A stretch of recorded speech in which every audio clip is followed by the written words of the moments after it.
You're all set. All right.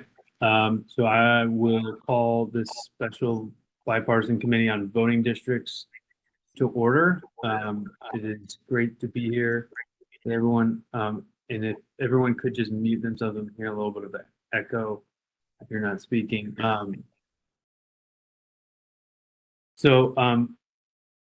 Just about at the beginning of the year, the council set forth this council to put together what is required by us every 10 years to incorporating the to incorporate what has been taking place at the state level. With us today is are both of our esteemed corp councils, Cynthia and Dallas. I think you all received a memo from Dallas over the weekend. Appreciate Attorney Dodge putting that together. With that, I kind of just want to give him an opportunity to kind of set the scope for this committee and the work that the council has to vote on in the coming weeks. So with that, Dallas, I'll just hand it over to you to kind of give the history of why we're here and what we're doing. Thank you, Mr. Chairman. And I assume that's not the existential why are we here, but why are we here today for this meeting? So I sent everybody a memo over the weekend sort of summarizing this process, and just for the benefit of anybody who's listening today, I'm happy to summarize what I said in the memo for the public. But as I believe you're all aware, every 10 years, which there's a process that coincides with the decennial census in the United States, where the state of Connecticut is required to redraw congressional and legislative lines. That's done with a bipartisan committee at the General Assembly, which gets together and looks at changes in population and redraws our legislative and congressional districts. This year, the process started a little bit late because of a delay in the census, but the reapportionment committee was able to complete their work in substantial form late last fall when they were able to agree on new district lines for the state House and the state Senate. There was a delay in approving new lines for the congressional districts. In fact, the reapportionment committee was not able to agree on what the new district line should be for the congressional districts. And as a result, the matter went to the Connecticut State Supreme Court, which engaged the services of a special master who made some revisions to the work that the reapportionment committee had done. And the Supreme Court then adopted that new map for the congressional districts. It really had no effect on us in terms of the congressional districts because West Hartford will once again remain fully within the first congressional district. As I described as well, our state Senate district did not change. We remain within the 5th Senate district. However, our House districts did change. Some of the current lines have been redrawn, and we have 2 new House districts that now include pieces of West Hartford. That is the 15th House district in the north end of town, which will now include part of the north end of town. And that's a seat that's currently held by State Representative Bobby Gibson. And in the south end of town, we have the 6th district, which is currently represented by Ed Vargas, will now include a small part of Elmwood in the southern part of town. So under state law, towns are required when they are drawing voting districts to make sure that the districts do not conflict with congressional or legislative lines. And so as a result of the redistricting, our current voting districts do conflict with those new redrawn lines. And so we at a minimum need to make sure that we conform our voting districts to match with those lines. In West Hartford, it's worth noting, because our council is voted at large, we really have no sort of district by district representation in terms of setting our voting districts. Town councilors run town-wide for office, and there's no other office that I'm aware of that's on a district basis. The 2 areas where this really sort of has an effect are first, for our Republican town committee and our Democratic town committees, Those are elected, the members are elected to the town committees on the basis of the voting districts that the town adopts. And it also impacts, obviously, polling places. Each voting district is required to have its own polling place. And so depending on the lines, that'll affect where some people vote. As far as the process for redrawing the lines, under state law, it is the exclusive authority of the town council to determine what the lines for the voting districts are done. There's no set process for how that's done. There's no prescribed procedure for how towns are supposed to go about doing that. And historically in West Hartford, the town council has done that not by ordinance, but rather by the adoption of a resolution when we've changed the voting districts. This is a little bit of a less intensive process than what we went through about 10 years ago when we did the last redistricting. That then, and the registrars can check me on this, I think we went from about 21 voting districts in town to the 9 voting districts that we currently have. Once the town council votes on the voting districts, and that needs to be done at least 90 days prior to the next primary or election, which is on August 9th.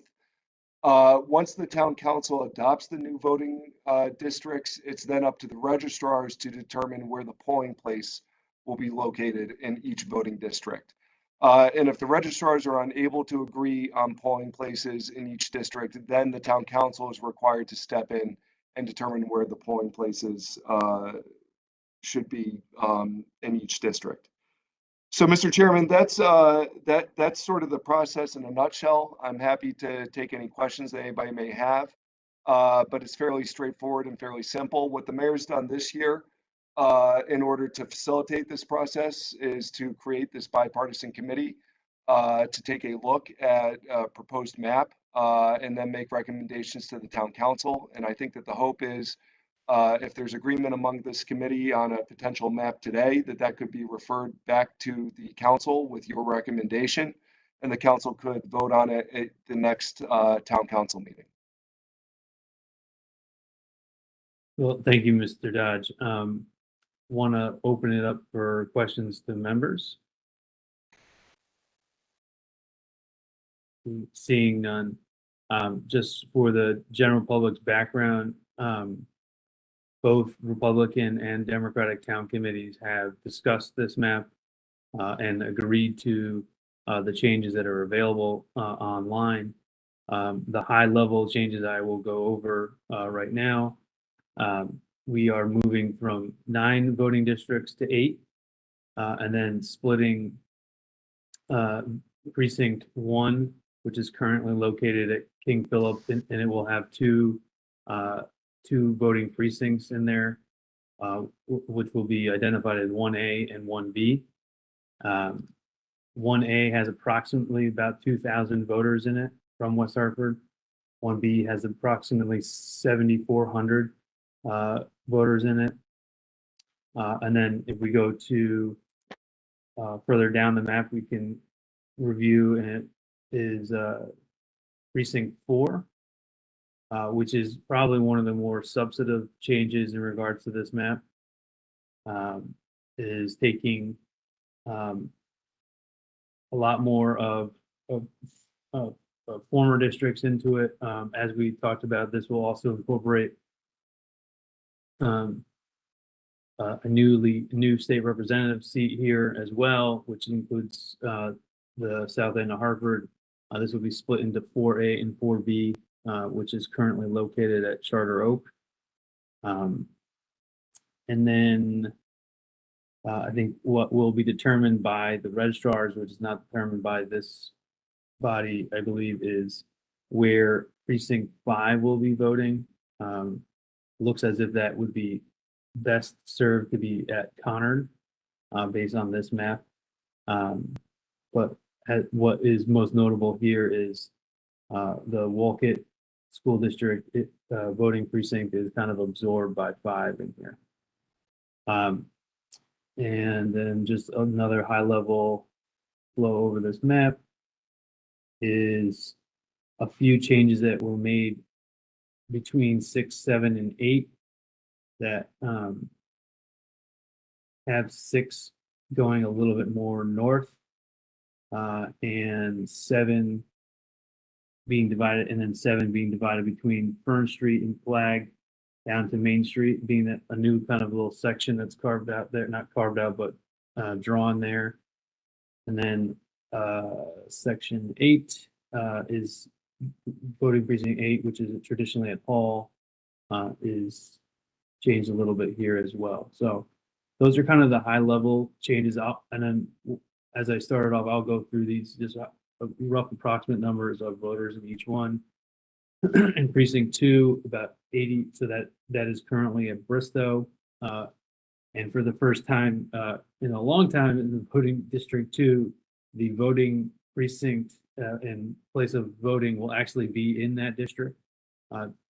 If folks recall, previously in the last 2 redistrictings, Bristow was just outside of that district.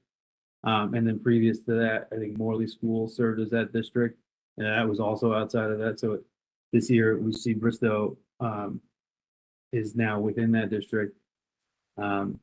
That will have about 8,300 voters in it. District 3, which is at Town Hall, will be about 8,500 voters. And then I went through precinct 4. 4A will have about 2,000 voters. Precinct 4B will have 81. Precinct 5, 7,400. Precinct 6, 6,200. Precinct 7, 7,300, and then precinct 8 at 6,300. Again, these are just approximate numbers right now until this is finalized. But just wanted to give the public and members of the committee kind of a general overview of where things are and how this would change. Subsequently, not a whole lot will change, as Mr. Dodge talked about. And again, these changes were agreed upon, and as this committee is called, in a bipartisan manner between the both Democratic and Republican town committees, which is nice to see in this day and age. So with that, I don't know if we have any other questions. I think people could see the resolution that will be considered by the council at the appropriate time. I don't know, Mr. Dodge, if you know when that is going to be. I believe, Mr. Chairman, our hope would be to get this on the next town council agenda for action.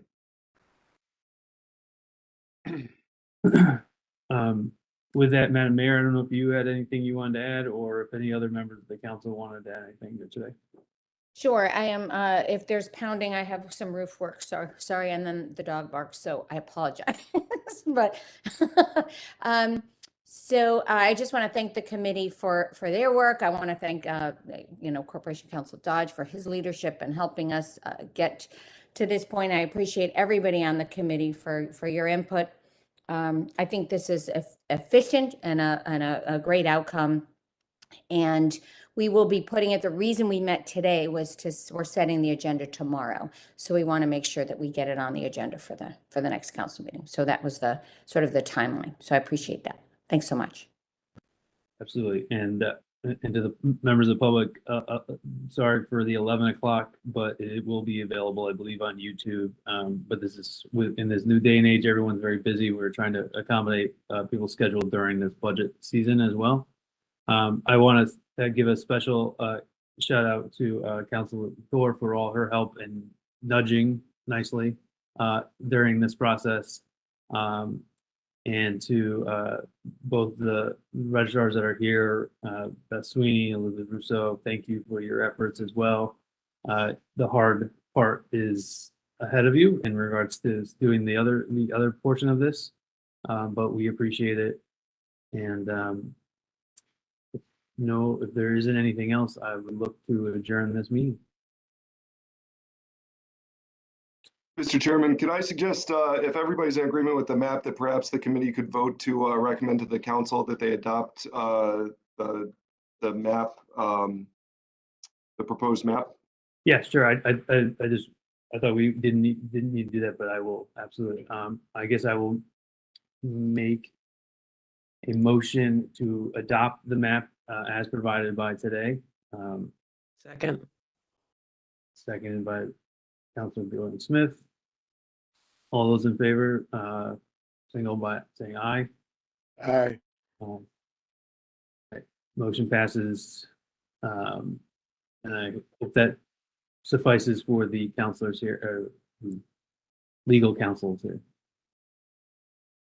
That's perfect. Thank you, Mr. Chairman. Okay, all right. Well, thank you all for your time in this busy day.